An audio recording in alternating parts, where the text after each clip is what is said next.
So, did anybody have anything that you learned after being in the business so long yesterday, if you were on?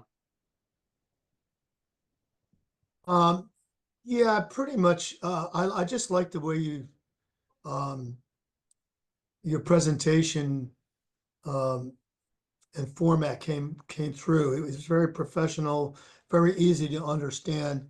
Um, the numbers, I like the numbers that you did for the souls, days on market. Um, I don't actually do that kind of a system, but it's very impressive. I liked it. So for those of you who weren't there, what I tried to do is I tried to express to the buyers and also our team members that were on there that buying a house is just like listing a house. That I think if I were working with a buyer and Ron, you were my buyer, I would share with you that hey, in this price range, like you can define your price range. You can say 650 to 725,000, all the 4-bedroom homes in Union. There were 12 sales in the past 12 months. There are 3 active listings. That means that there's 3 months of inventory. And if you don't like something that's on, you could expect one per month to appear, right? And you give them that information, and then you say, hey, something new comes on, we're going to be in category, you're going to be in category A. If it's something that's priced attractively, here's probably the strategy you need to use if we're competing with others to be successful. And I think a lot of us are probably not that mathematically programmed, right? You try to look at it and you say, hey, what's it worth to you? Here's some comps instead of, here's how the properties are behaving. So I hope that, Ron, you've been doing this for a really long time. That's another twist that you could put on your cocktail there when you're working with clients and you share with them that information. And I think, sometimes we tend to say, hey, in Union Township, there's 5 months inventory or there's 1.5 months inventory because we're looking at the entire town. But in reality, you're only looking at a certain segment of a town, right? If you're looking at a 4-bedroom with 650 to 725, that price range, then that's how I would define the market, right? And here's what I personally, Robert, did you have something to say? I was going to say that I really enjoyed the conversation of renting versus buying. And all the points were made that were germane to that, except for one I didn't hear, which I'm sorry, I thought of it after we had finished. But just the idea that if you're going to rent, and let's say you're going to pay $2,500 a month, by the time you put together your first month's rent, your security, the commission costs involved, you're probably in the $10,000 range, which is actually, very close to a down payment to buy a house. And when you couple that with the idea of you could be paying your own mortgage as opposed to the landlord's mortgage, I think, the issue is pretty clear. Yep. No, I appreciate that insight. Before we kick off into all the nitty gritty numbers, you know, uh, Cornerstone first wants to give us an update. I don't know, did the math come out today? Was it producer? No, not producer price. The PCE this morning or something. Anyway, I think rates have been, I'm guessing, going a little bit the wrong direction, Renee. And it's not Renee's fault. It's Renee, you're on mute. fear of inflation. Sorry, I didn't want you all to hear me coughing.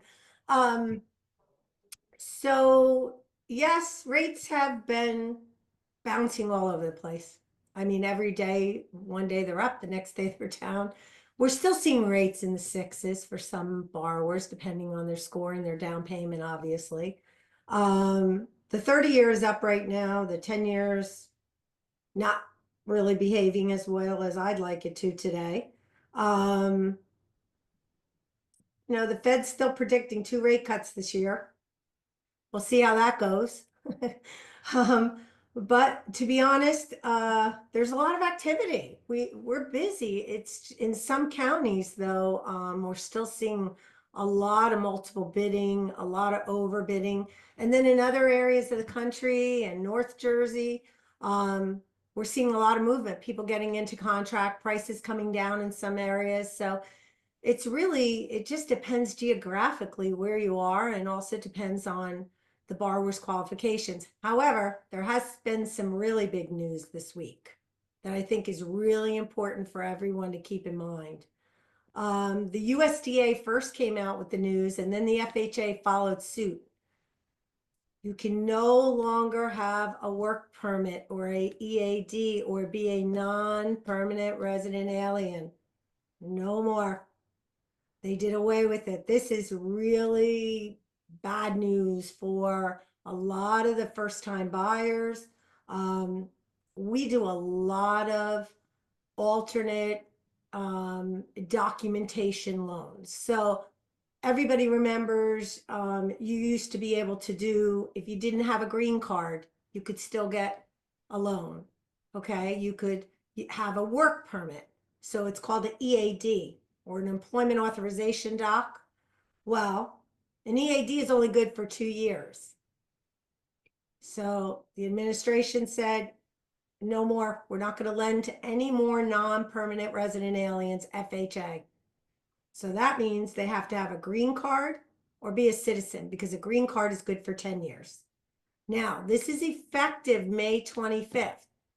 So if you currently have any buyers that are out there looking at homes that were qualified for an FHA loan, and maybe the loan officer you're dealing with hasn't asked about their status, you might want to ask. And I know we have a lot of them. So the phone calls are getting made now. Now is the time to get them into contract, because this becomes effective on May 25th. And the case number has to be registered before May 20. Correct. So that means they have to be into contract. You have to have a contract to get a case number. I would not be surprised if Fannie and Freddie followed suit. Now, can you still go Fannie and Freddie? Sure, but why do we use FHA? Because most of these clients have credit scores in the low 600s, and their back ratios are well over the 50 limit. So I would just say that, keep that in mind. I have some good news for those of you that have clients who need to speak a different language, because this information is so much jargon. Our branch is growing. I've hired a Spanish speaking loan officer. She speaks Spanish and French fluent. So if you have anyone who needs Spanish or French, she can assist. We also hired 2 other gentlemen that speak Hindi, Punjabi, Gujarati, and Urdu. So for those of you that are familiar with the Indian language, apparently there's like 100 different dialects in the Indian language, but they're fluent in all 4 of those. So if you do have any clients that need some translation, we can assist you with that as well. Does anybody have any questions? I want to say one thing about, we do have non-QM products where some of those clients will be able to jump to. The problem and the difference is that those products require a very heavy down payment, where the FHA products only require the 3.5. So it's going to be a matter of, gifting or saving up, or having the means to have the assets to put down in order to go into those non-QM products if, the client is not a citizen. Correct. Yeah. They're also removing some of those DPA programs that many of us have used, the down payment assistance. They're starting to be taken away as well. So I have to get creative here with some of these buyers. So I'll try to put a exclamation point behind that and say now it's more important than ever to have the right partner, because it's incredibly frustrating if you run people around and then the product moves away from them because you have lenders or business partners that aren't keeping you informed.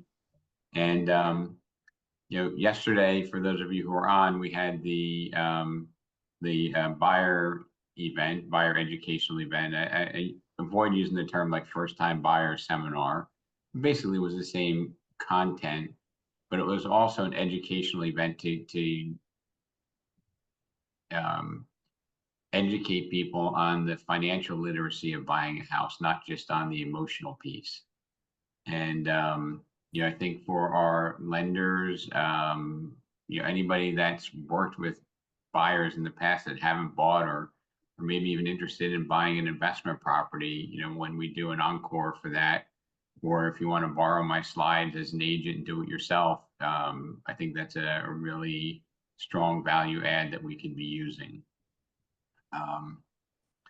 And I'm going to go into a little bit more, and I'm going to share with you some tools that you can use if you're so inclined. It's not really that difficult, but I just want to share with you the power of leverage and compound appreciation, which is amazing. It's just massive. All right. So I want to just ask a quick question, and I don't know if anyone here is really going to have the answer, but is there the possibility that the people from Doge would have access to the list of these people who are not permanent aliens?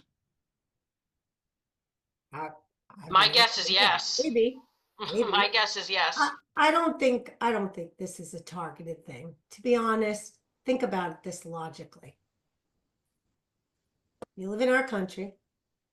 You come here 25 years ago, you get a work permit. It's good for 2 years and you never renew. Now you live in the country. You buy a house. You decide one day you're going to leave. No recourse. There's no way the lender will ever get back. They can't foreclose on you. They can't, the property just sits there. Oh, yeah. And then it goes into foreclosure and then it sits there. Mhm. I mean, that, even a green card, you only get 10 years. After 10 years, in the current political climate, these people are afraid to go back and renew. They don't want to get tossed out. I mean, I get it. It's horrible. I feel bad for them, but I totally understand why they would But the thing is do this, away with that, that product. the thing is this, I came here with a green card, and Mhm. what do you call there? The thing is that after 5 years, you can apply for citizenship. A lot of these people here, they don't want to, and then Right. a lot of them, unfortunately, with the good, the bad. I mean, with the bad, the good has to suffer. Right. And So- don't get me wrong. Because I hear these people, I talk to these people here, and a lot of them, they are scammers, unfortunately. They are good people like me. I came here in 1980 off the boat. So, and so far, nobody knows that I am not on a 10 wanted list in the post office, that I am not. I lived in New Jersey, now I live in Florida. And unfortunately, yes, you're right. A lot of these people here, they are not serious, they are not responsible, and they just pick up and leave. And especially in Florida, with the way the laws are with the foreclosure, you're right. There are houses that they sit there for 5-6 years before something happens. Yeah.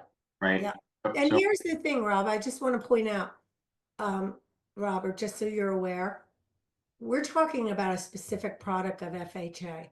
Yeah. We have several other products. I mean, right now in our pipe, we probably have 10 or 15 non-QM loans. You can actually buy a house with just an ITN number. I mean, there are plenty of people who come here, get a social security number, pay taxes, but have no green cards, have no work permits. We're getting them loans. We're getting them no doc loans. It's a lot in Florida. He's right, Here. though. It's a lot in Yeah. Florida. Oh, yeah. I have Right. across the street from my house, I have a French man that he put down, I don't know, 20%, probably Yes. 30%. Mhm. And he bought a house for $1.3 million. Uh-huh. Yeah. We're doing one right now for a 20-year-old girl has barely any credit, and no doc, a true no doc. These are the no docs of the 90s. You don't put any income down, any asset, and the rate's not terrible. It's in the 8s. I mean, she has to pay some points, but her mom and dad, who are here, have a convenience store. They don't pay any taxes. They collect all their money cash. Well, you know, if they had to pay tax, they pay a lot more than they pay in points to buy the house. And we're getting them into a home. So there How are much do plenty they of have to products. put down? All right, so Renee, I I'm want sorry to, I disrupted everything. How much do they have to put down there, Renee? 20%. so Tony, I want, 20%? Oh, okay. Thank you. Thank you. so Tony and Renee, I just want to get on because I really want to share with you some numbers that I think are going to help you educate and get your clients excited about home ownership. And most importantly, I think first we need to understand it ourselves. Okay. And then we need to be able to educate and explain, right? Teach people about it. Mhm. So don't get overwhelmed by the numbers. Don't get overwhelmed by the math. I'm going to give you some really basic answers. I'm going to look up one thing right now before I go into it, which is, so the Dow Jones 8% in the past 50 years, 8.7 in the past 30 years. So my numbers are going to be very generous in comparing. And I want you just to not get overwhelmed by the numbers, but just relax and take this in because it really bodes well for our industry, and it needs to be, in my opinion, it needs to be shared with our clients. So if you have a buyer that buys a property for $400,000 FHA, they put down $14,000. That property appreciates at 5.5%, which is the average over the past 50 years for real estate appreciation. Their return on that down payment is 157% in the first year. 157%.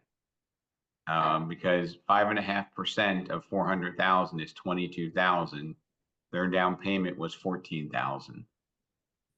Okay, that's crazy insane. And with a $14,000 down payment on a $400,000 FHA property, if this is your first house that you buy, in 30 years, if you were held on to it, right, you didn't sell it, you would have a return of 11,383%, or your $14,000 investment would increase by 1,593,000. Plus, you'd be paying off the essentially $400,000 mortgage, so you would be worth about $2 million from that $14,000. Does that make sense? You can unmute yourself if you have a question. I don't know if Tiffany, if you're talking or if you're talking to somebody else. Okay. I was checking your numbers. Okay. Are they good? Yeah, it's plain to see. I mean, it's obvious. So Tiffany, let me just show you. Like I did this. I have this formula calculated here. But are you using the 5.5 as an average? Because I feel like that's kind of a little high. Average 3 to 5 from 67. Average property appreciation rate last 30 years. 4.27. So for those skeptics like you, Tiffany, I have another sheet which has a 3% appreciation. Is that conservative enough? So if you're in the skeptic camp and you see 3%, your $400,000 investment, right? If you bought a house for $400,000 and it went up only to 970 in 30 years. I think that would be uber conservative. But you're getting a 4,078% return on your investment. That means virtually 41 times what you paid for it, what you put down in 30 years. And the stock market, if you invested 14,000 at 8%, you'd have $126,000 return. So I think that, you know, if you're going to live in a house, you know, it's a stable investment. It's a place to live on top of a financial investment. I think buyers deserve to know these numbers, right? You can pick whatever number you're comfortable with and the numbers play out. So Tiffany, it's probably somewhere between 570 and 1.4 million. But either way, it's pretty good. Do you think that this would be helpful if you sat down with buyers and you maybe $20,000 of a purchase price becomes less significant when they see the overall return? Make sense? And you know, I should have named it, but I think we should call it the cow, the cost of waiting, right? On my sheet, there's a slide, Get a copy of that you just showed us? a copy of the spreadsheet or this? I'll The give you everything. spreadsheet that you just did with the 5.5 and then the 3, 3.5. What I'm gonna do is on the email that you got for this week, there's a link to a document. I'm gonna put links on that document to all of these sheets. So do you get the email with my little talking face there, the video email, right? On that video email, there's a link. I'll even show you. Log into my other email. I'll show you before we leave, but on the link, there's a link to a document from each mastermind. I'll get it to you later. And I'll put the Google sheet there. Frank, I'll put the I got it. I got it. you want to forward that to my Gmail, Frank, or Ron, and I'll put it on the screen so everybody can see. You'll have this this sheet here where you can put your own numbers in. You'll have a read-only copy. So all you need to do is come up here, make a copy, name it whatever you want, and then you can modify it as many times as you want. If you mess it up, just go back to the original and make a copy of it. Okay. I'm also going to send you out this investment analysis sheet that I created a couple of years back, which will help you identify, you know, if a property is a good investment. You know, so you can put down 125 Main, any town, USA, multifamily, 2 units, 750,000 down payment, 150 or down payment 20%. Closing costs 15,000. It needs 25,000 of work. It's going to be vacant for 2 months, which is $7,500. Mortgage rate is going to be 7.25% because it's an investment. $100 a month to maintain the property. Annual taxes are $12,000. Annual insurance $4,000.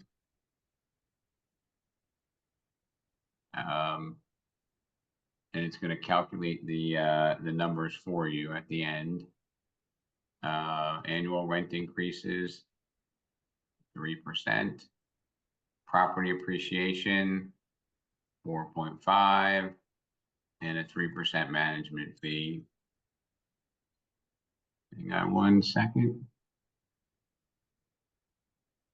Monthly rent for 750, maybe it's $9,500. So is this a good investment or not? So it's got a 12, that one, if that fictitious property existed, it would be a 12.5% cap rate. Now, if the rent That's was a only, good one. Yeah, if that property only existed, if the rent was I'll only, take it. if the rent was only 6,500 a month, Is there a cash flow box somewhere? yeah, right here. You have monthly cash flow, annual cash flow, annual profit, cash on cash return, annual return rate, return with 2% appreciation, return with 5% appreciation. That's your annual return. And there's your cap rate calculated for you. All you need to do is fill in the canary colored or the yellow fields, and it does all the math for you. Can I get a that's cool out of anybody? Yes. Cool, Rob. All right. So this will be in the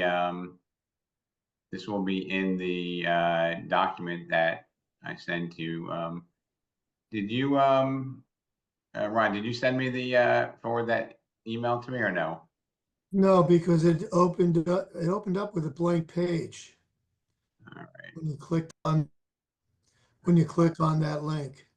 I'll share everybody because I want you to know that you can get it whenever the heck you want. Just go here and You did this all on Excel, right? no, these are Google Sheets, so you don't even need to pay for Microsoft. All you need to do is have a Gmail. Okay.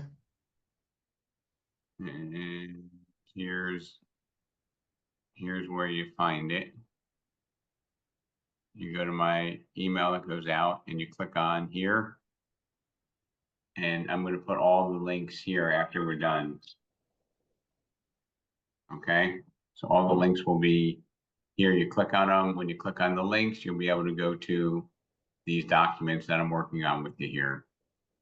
Okay. Here's your appreciation document. Here's your buy analysis. Okay. This is what it looked like when I downloaded the MLS. Right, so I did a search for listings between list price between 600 and 725. You download it, you get all of these fields. It goes forever and ever. Goes to HD. That's how many different fields. I know what fields I want. I identify the fields I want, and then I just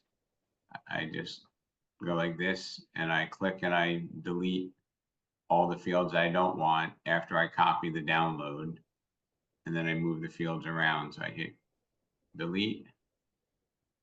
And then if I wanted to have days on market, I just drag this all the way over to the left, and there's my days on market.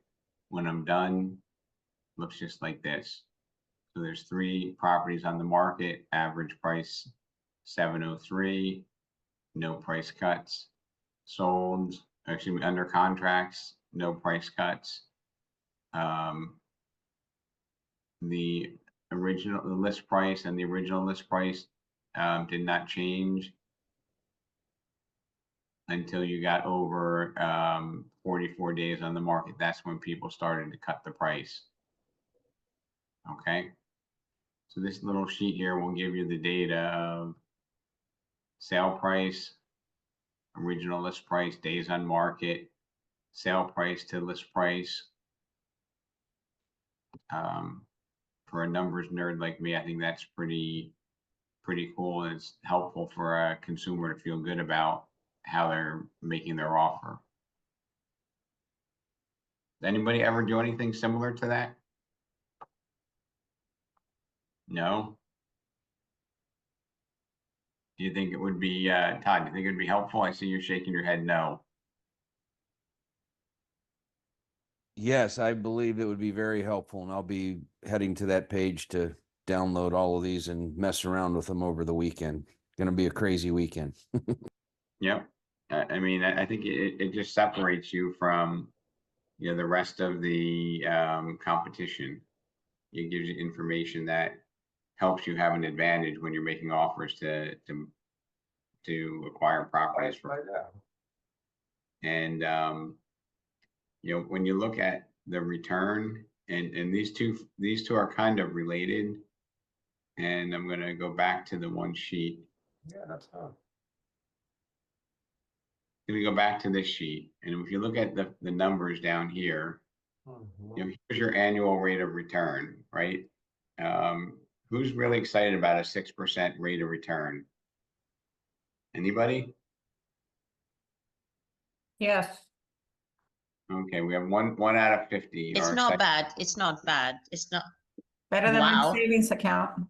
How about a 17% return? Anybody a little bit more excited? Oh, yes. And how about a 23 and 3/8 return? Am I starting to get your interest? Ready to buy. Bring it. So we need to be able to explain the difference between, can everybody see this? I hope it's not too tiny. Can everybody see these 4 categories here? Yep. Okay, so cash on cash return is what you're putting up versus what your cash return is after paying principal down, okay? Because in a mortgage, you're paying principal down. It's not your real return, but it's your cash on cash return. In this case, it's 1.5% is paid towards principal. So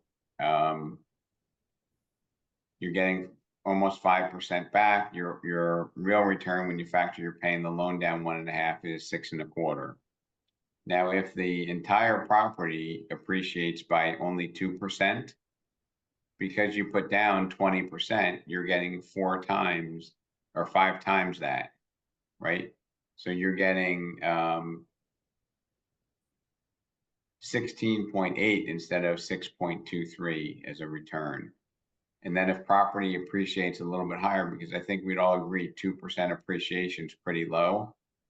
You know, with 4.5% appreciation, you're getting over 25% return on your investment. And this is looking at it from an investment standpoint, but I think we also need to be able to correlate and connect the dots. And when you buy it for a primary residence, that a tremendous benefit is, you know, if you're putting 20% down, you're getting 100% of the appreciation, right? If you put 20% down on a $400,000 house, you don't get appreciation on 80,000, you get appreciation on 400,000, right? And Tony, you had mentioned last night that you were aware of, I think his name was Nguyen, right? Oh, yes, yeah, he's a great guy. Very humble when I saw him in 1990. And he made a tremendous stride in his because he loves to make those investments that he loves, and the story is that in his young age and when he started there in Seattle, he almost wind up in jail because he was having an open house, and this guy comes there, sees the house coming there with the Porsche. He sees the house, says, "I want to buy it," and he bought it for cash. A month later, he had the FBI at his house because this guy here was a drug dealer. He said, "I don't know he's a drug dealer. He came, he liked the house, he bought a house." So the government was trying to insinuate that he knew it and he helped the guy buy a house, but he got off that. He hired a good attorney and he got off of it. But I mean, I think we sidetracked a little bit, but he made a ton of money by leveraging real estate, right? And then the Oh, property. yes, yeah. The example we had yesterday was he bought a house for 106,000, put 35 into it, and I don't know, 15 years later, it was worth 600. Oh, yeah, he saved his money by having the whole family living together. He need not move out of the house, and because that's Oriental thing. He didn't move out of the house until he had enough money to buy his first house. Right. So number one is, you know, if I can educate all of you, and I remember, Robert, you remember back when I launched that spreadsheet, the first version, like in 2022, you know, we had a lot of agents that actually went out and bought houses.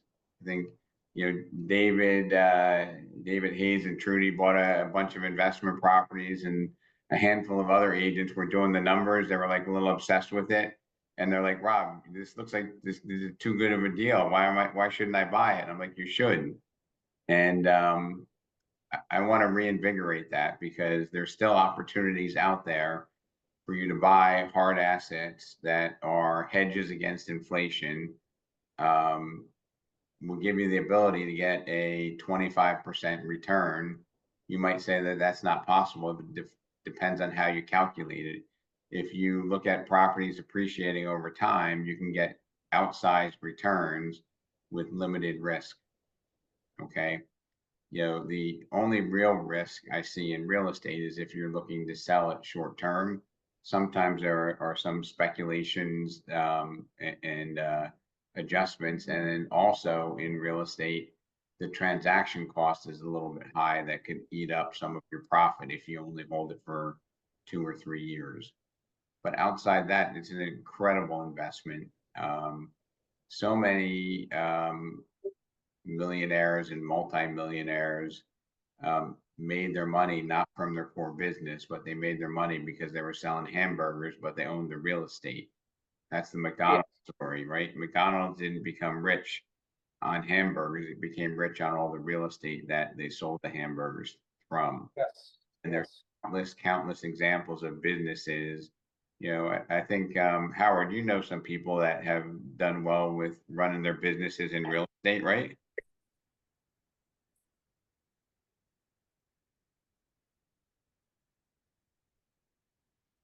Howard's on mute. Don't mute that. Well, I just wanted to say that I don't know how we can or you can do it.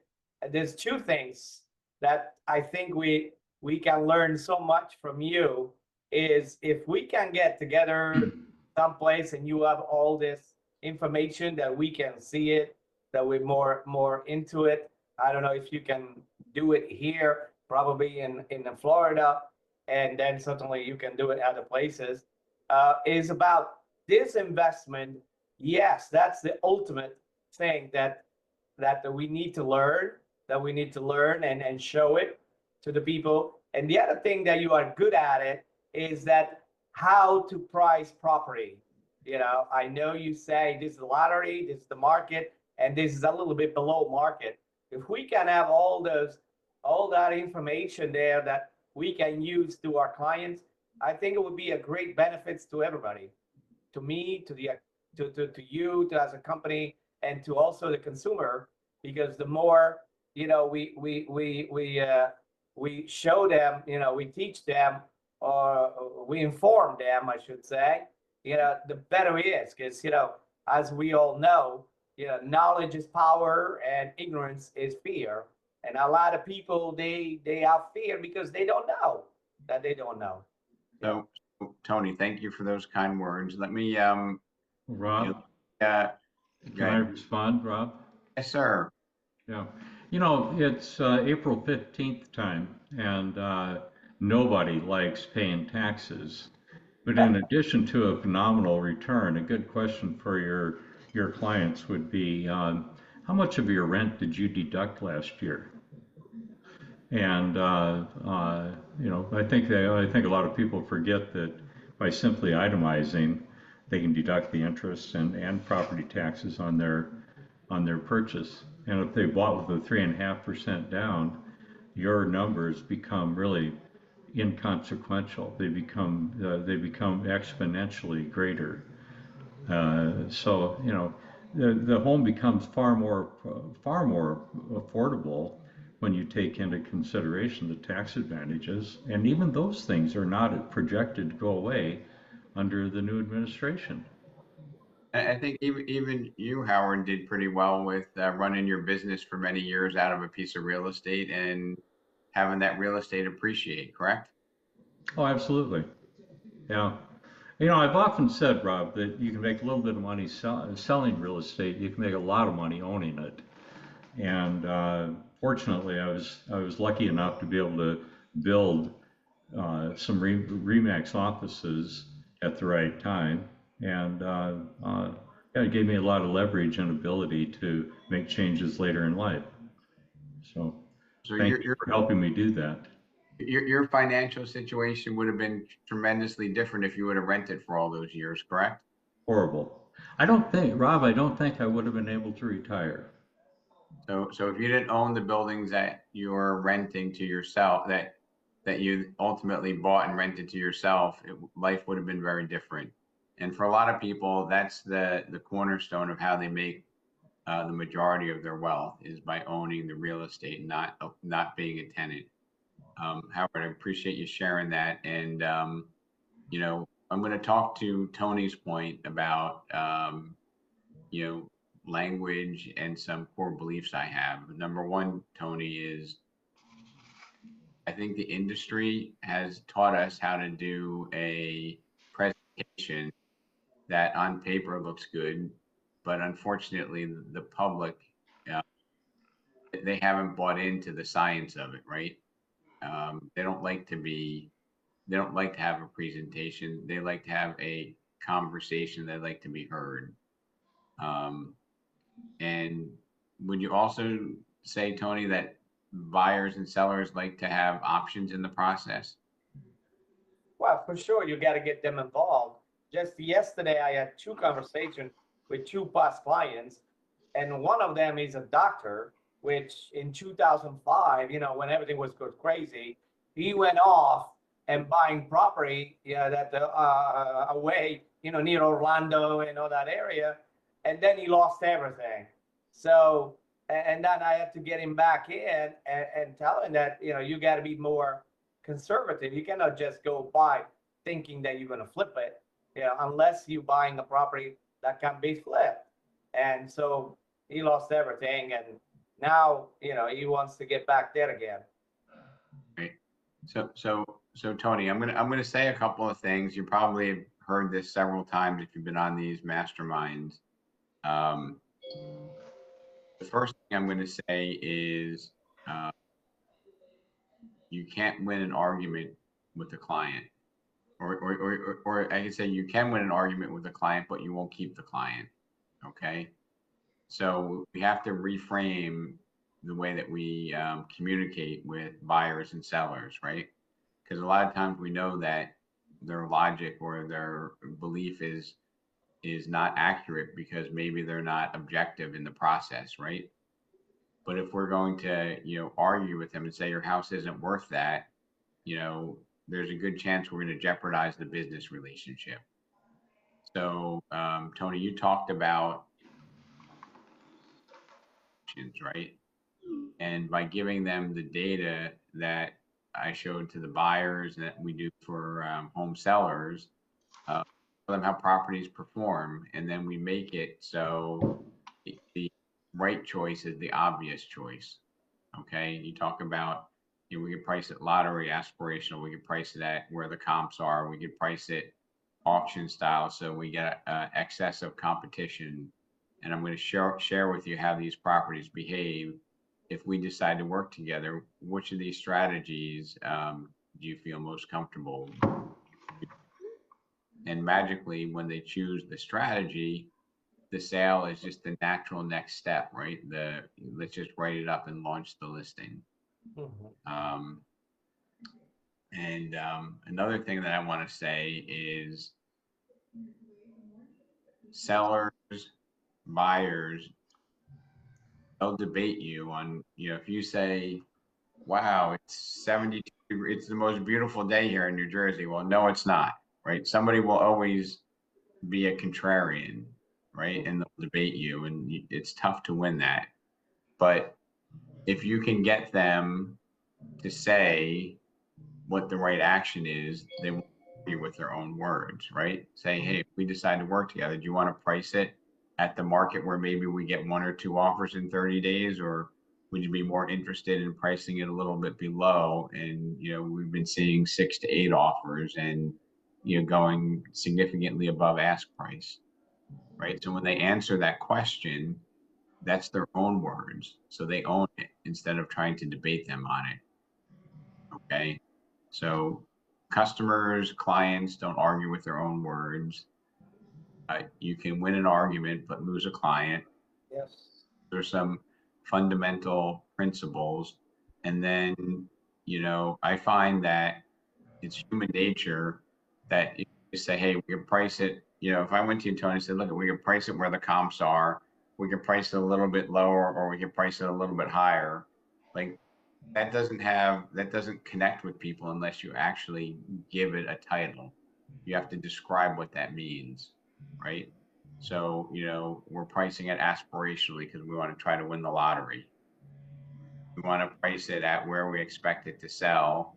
And we know that we'll probably have a 2-week to 60-day marketing period, or we could price it where we have accelerated competition when it hits the market, and people will bid it up to what the true value is, right? You know, the only way that you know that you're getting full value. Oh, dying.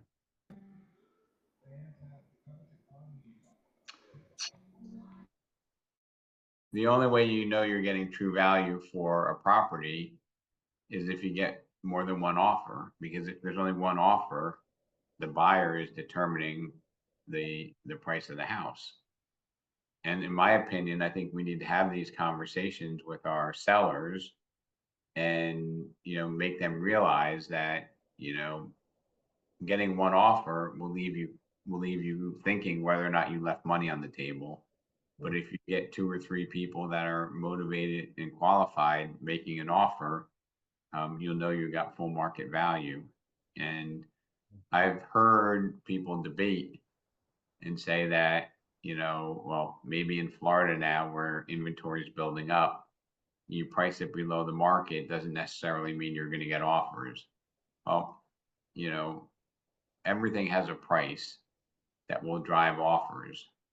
And I may go with Lisa Malservisi to find this property, because on one of our analysis, there was a bank-owned property in Parkland where they put it on the market for probably 300,000 below the market, and it sold for 500,000 above what they were asking.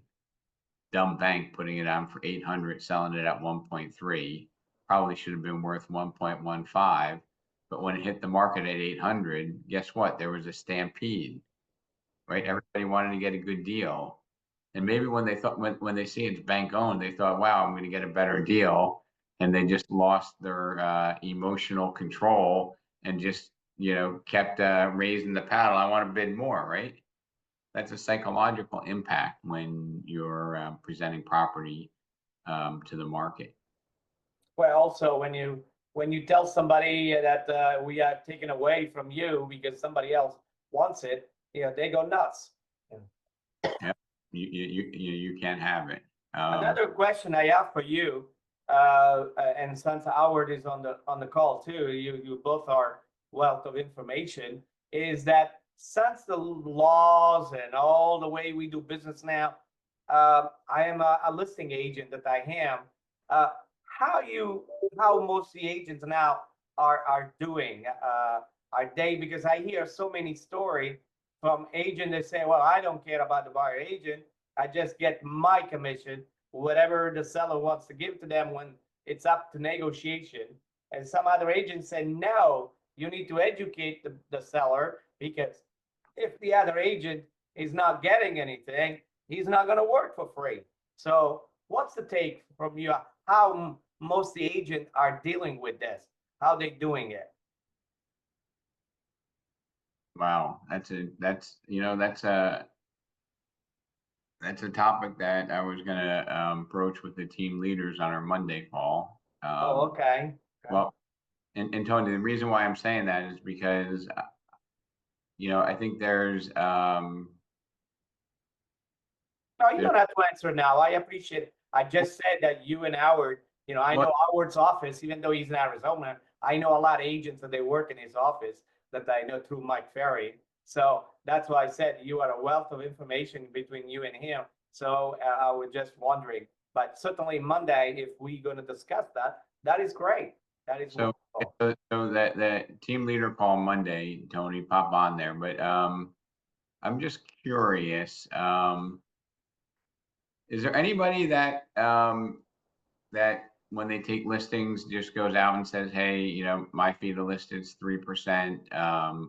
We're gonna tell buyer's agents that, you know, we're willing to offer compensation, but put it into your offer, and then we'll determine what we're gonna pay based upon, you know, the offer and the commission they're asking for. Is anybody doing that?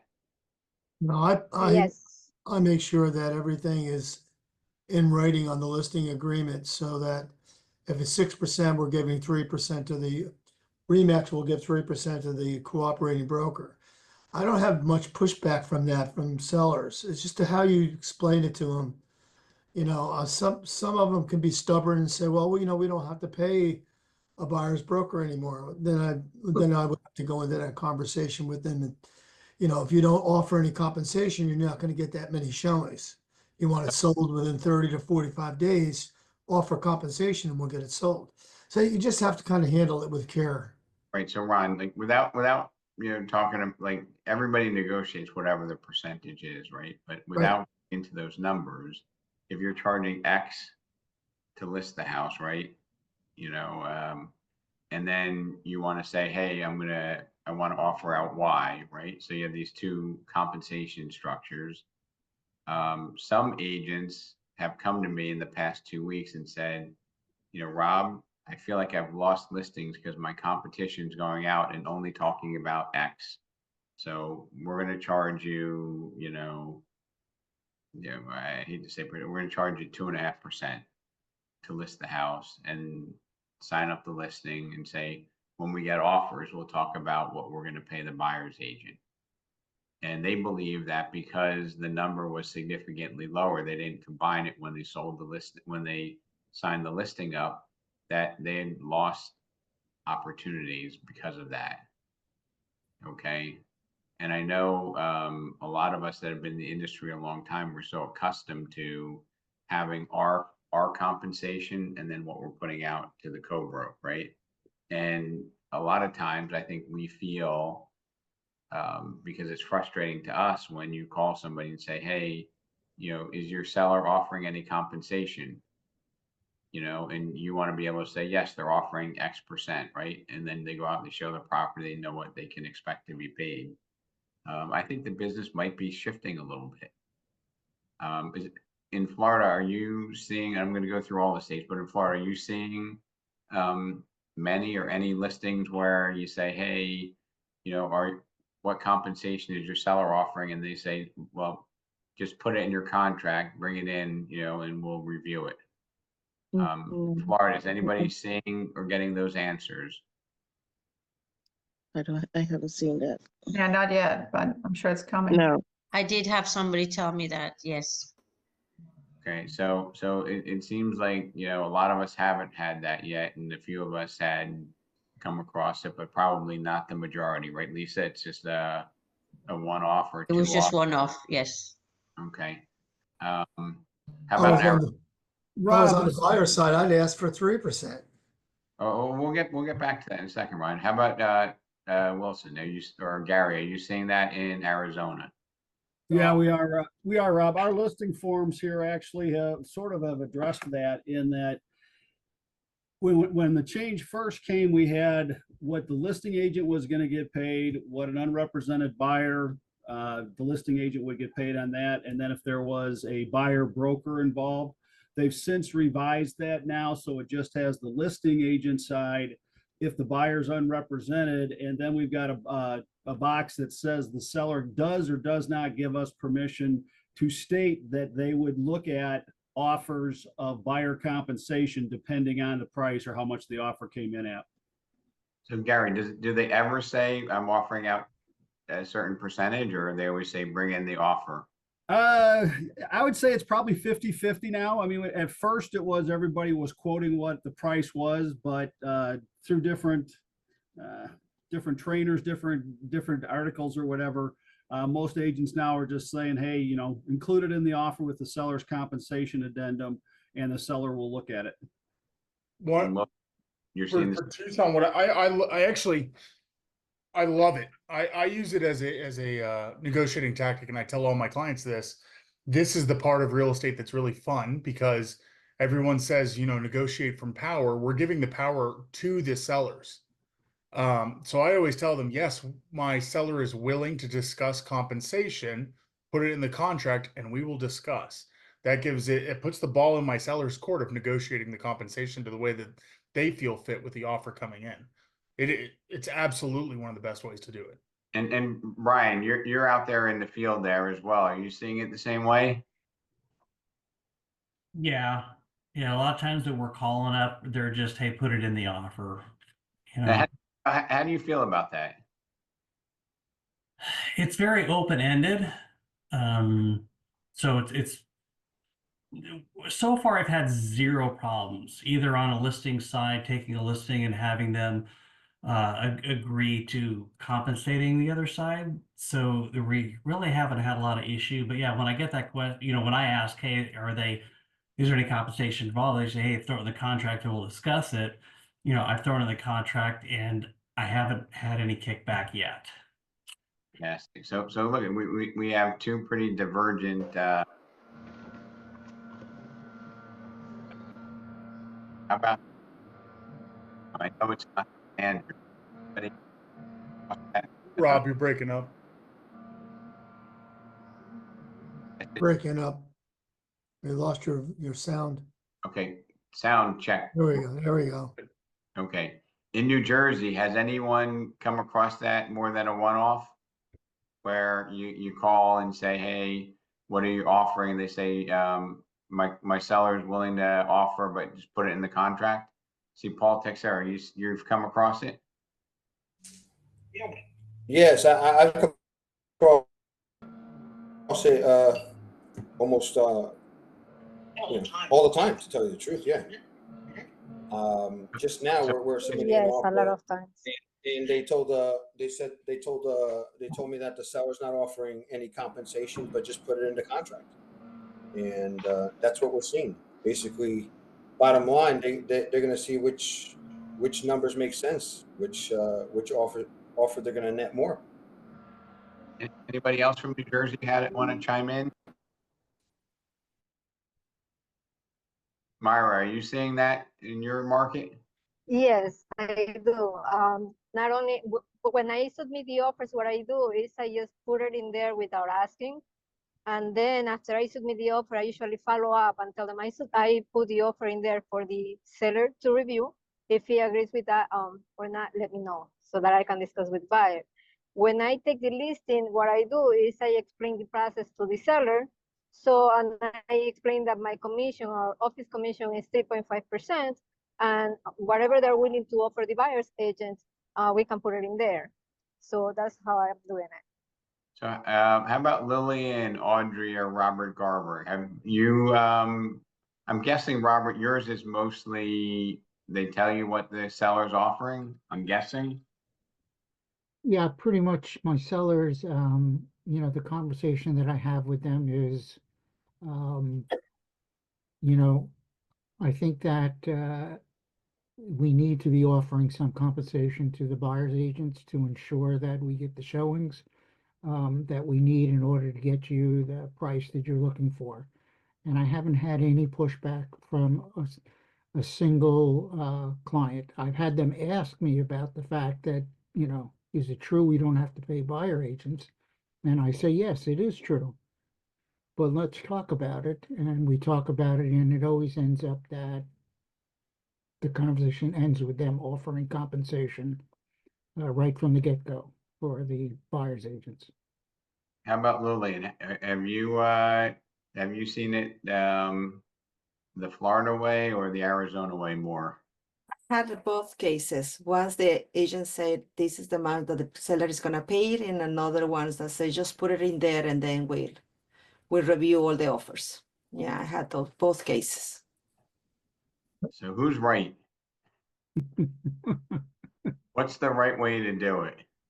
I think Everything's the nice things negotiable. about the Arizona way is that it covers all the bases of why we got sued in the first place.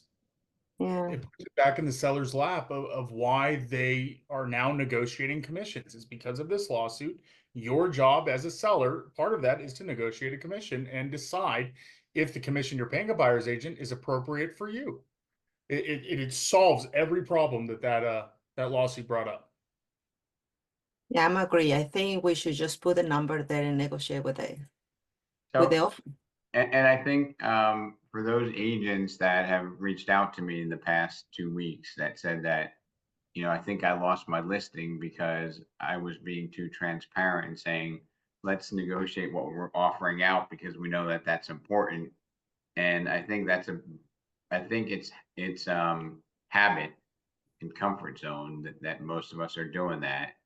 And if you went and said, hey, my commission is just my side, it sounds more tolerable.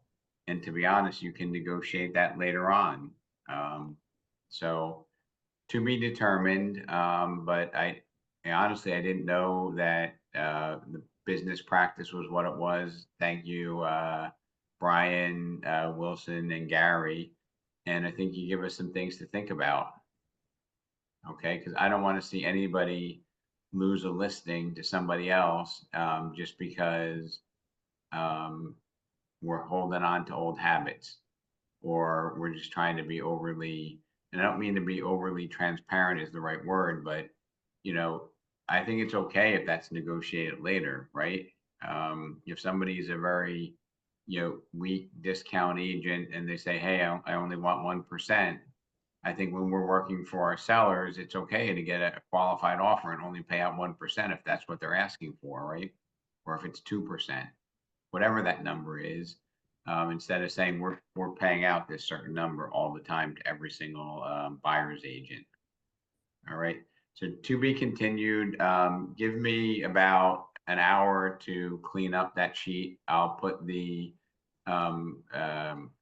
appreciation spreadsheet on there, and I'll put the property investment property calculator on the link to today's mastermind. And Tony Bureau, if anybody wants to do a session when I'm down in Florida, or if you want to do something here in Jersey, I'm open to doing that. We can do a live in person, or we can do a virtual.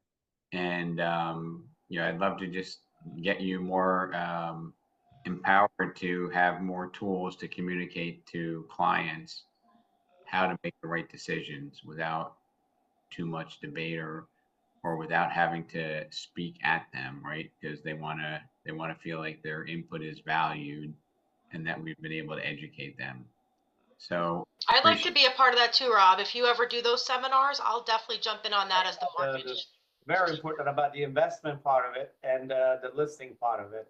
Yeah, because that it's very important. I'm sure it's important to a lot of people too, because as we know, with all the veterans, on this call here, as we know, who has the listing controls the market. So we need to get listings every day.